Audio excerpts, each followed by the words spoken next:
عزیز دوستو، پوری دنیا چاہتی ہے کہ وہ کامیابی حاصل کرے، کامیابی ملتی کہاں ہے؟ کامیابی حاصل کیسے ہو سکتی ہے؟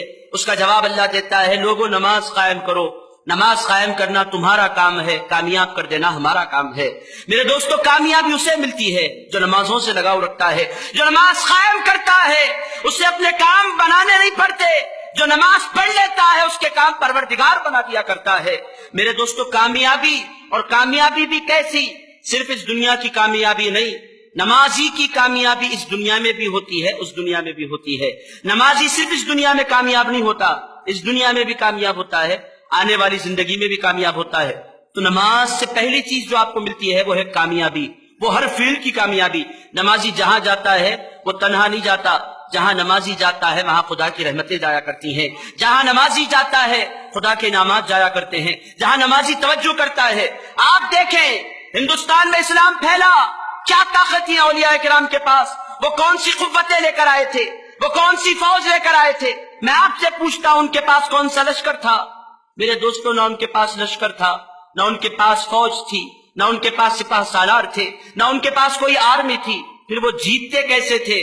ان کی جبینیں ایسی تھیں کہ ان کی جبینوں پر سجدوں کے نشانات پڑے ہوئے تھے، ان کی جبینوں سے نمازوں کا نور پھوٹتا تھا، انہیں اسلام کی دعوت دینے کی ضرورت نہیں پڑتی تھی، وہ اپنے مولا کے آگے سر جھکاتے تھے، جب چہرہ اٹھاتے تھے دنیا بول اٹھتی تھی، یہ مسلمان کے غلام کا چہرہ ہے، اور یہ چہرہ جھوٹا چہرہ نہیں ہو سکتا۔ میرے دوستو، اسلام کی اشاعت میں یہ نمازوں کا نور شامل تھا۔ آج آپ چاہتے ہیں کہ کامیابی ملے، کامرانی ملے، آپ چاہتے ہیں عزت ملے۔ میرے دوستو، رسول پاک علیہ السلام آپ دیکھیں، آپ بولیں یہ اصول کہاں سے آپ نے لیا ہے؟ یہ اصول ایک دو مرتبہ نہیں، دن میں 5 مرتبہ آوازیں دی جاتی ہیں، حی علی الصلاۃ، لوگوں آؤ نماز کی طرف۔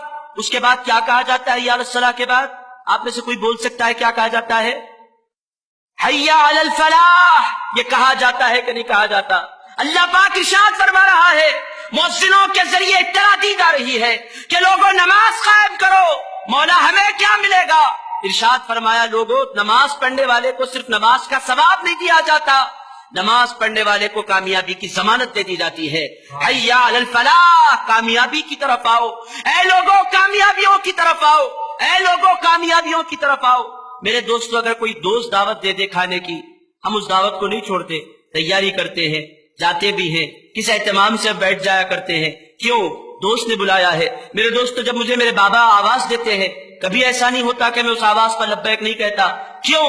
اس واسطے کہ میں ان کی عزت کرتا ہوں، جس کی عزت کی جاتی ہے اس کی دعوت کو قبول کیا جاتا ہے۔ میں اگر اپنی امی کے بلانے پر نہ جاؤں اور یہ بولوں کہ میں آپ کی بڑی عزت کرتا ہوں، میں بہت آپ کا ادب کرتا ہوں، بہت احترام کرتا ہوں، مگر آپ جب بلائیں گی میں نہیں آؤں گا، وہ بولے گی تو جھوٹا ہے۔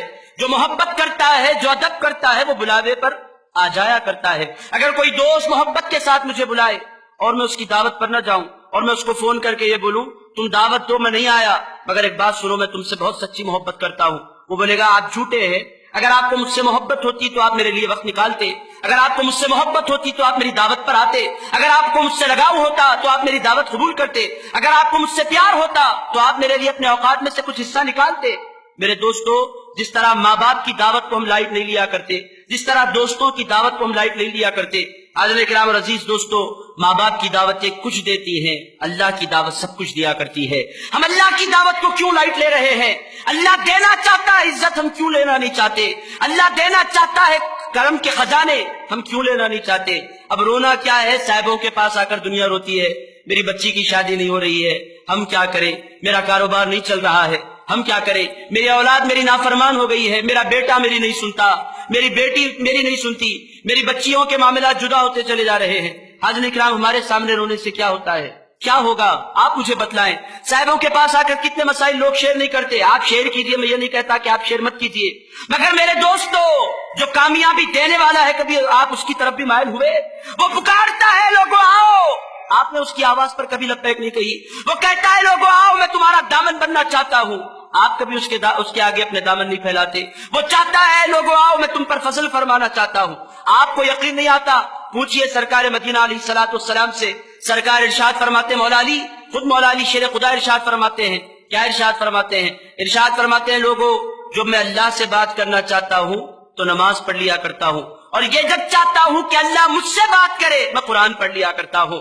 نماز پڑھنا یہ اللہ سے بات کرنا ہے، قرآن پڑھنا یہ اللہ کی آواز سننا ہے۔ میرے دوستو یہ ساری چیزیں آپ کے پاس ہیں کہ نہیں؟ اب رونا روتے ہیں لوگ، بیٹا نہیں سنتا۔ میں آپ سے پوچھتا ہوں، آپ کا بیٹا کیوں سنے گا؟ آپ نے اللہ کی کب سنی ہے؟ آپ نے اللہ کی سنی تو بیٹا آپ کا سنے گا۔ آپ اللہ کی نہیں سنتے اور بیٹے کے نہیں سننے کا روتے ہیں۔ حضرت کرام، اللہ آپ کے کام کب بنائے گا؟ جب آپ اس کی آواز پر، یہ تو اللہ کا شکر ادا کیجئے کہ ایک آپ آسان مثال میں آپ کی خدمت میں رکھتا ہوں۔ میری باتیں سمجھ میں تو آ رہی ہے نا؟ کوئی ڈیفیکلٹ تو نہیں ہو رہی ہے؟ میں آسان مثال آپ کی خدمت میں رکھتا ہوں۔ آپ کی ایک دکان ہے، آپ نے ایک نوکر کو اپنی دکان میں رکھ چھوڑا ہے، وہ آپ کی خدمت کرتا ہے، آپ کا کام کرتا ہے۔ وہ آپ اس کو بلا رہے ہیں، وہ آ ہی نہیں رہا ہے، آواز ہی نہیں دیتا، بیٹھا ہوا ہے، لائٹ لے رہا ہے آپ کی باتوں کو۔ آپ کیا کریں گے؟ ایک مرتبہ، دو مرتبہ سمجھائیں گے، تیسری مرتبہ کیا کریں گے؟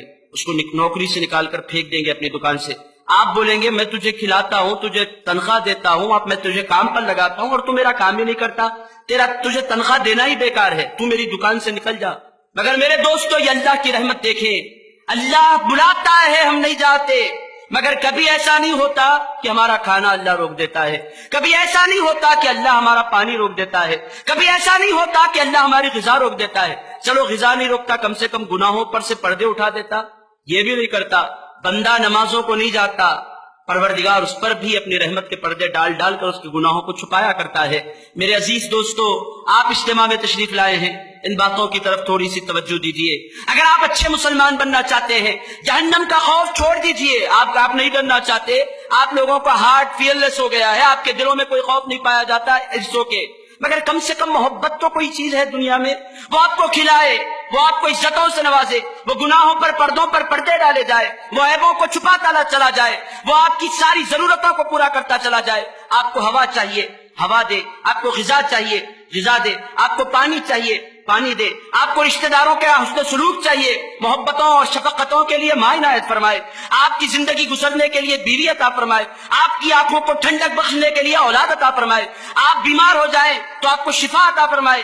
میرے دوستو یہ سب کچھ دینے کے بعد 24 گھنٹے صحت کے، 24 گھنٹے عافیت کے، 24 گھنٹے کرم کے دینے کے بعد وہ آپ سے کہتا ہے میرے بندو اتنا سب کچھ میں نے تمہیں دیا ہے، کچھ ٹائم تم مجھے دے دو، وہ بھی میری ذات کے فائدے کے لیے نہیں، وہ کام بھی کرو گے تمہارا فائدہ ہوگا، اگر اس کے بعد بھی بندہ نماز کی طرف نہ جائے اور میرے دوستو پھر یہ گلا کرے کہ اللہ میری نہیں سنتا۔ آپ سے میں پوچھتا ہوں، آپ اللہ کی کب سنتے ہیں؟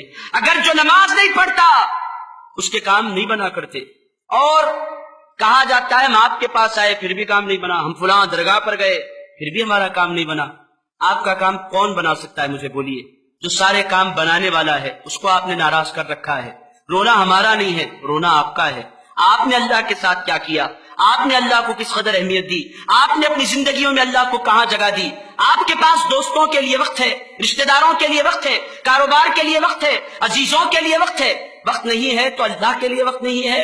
اس اللہ کے لیے جس نے زندگی دی، اس پروردگار کے لیے جس نے عزت دی، اس پروردگار کے لیے جس نے گناہوں پر پردے ڈالے، اس پروردگار کے لیے جس نے کھلانے پلانے کے سارے بندوبست کیے۔ حاضرین کرام اور عزیز دوستو، یہ بہت بڑا غلط سلوک ہے جو ہم کر رہے ہیں۔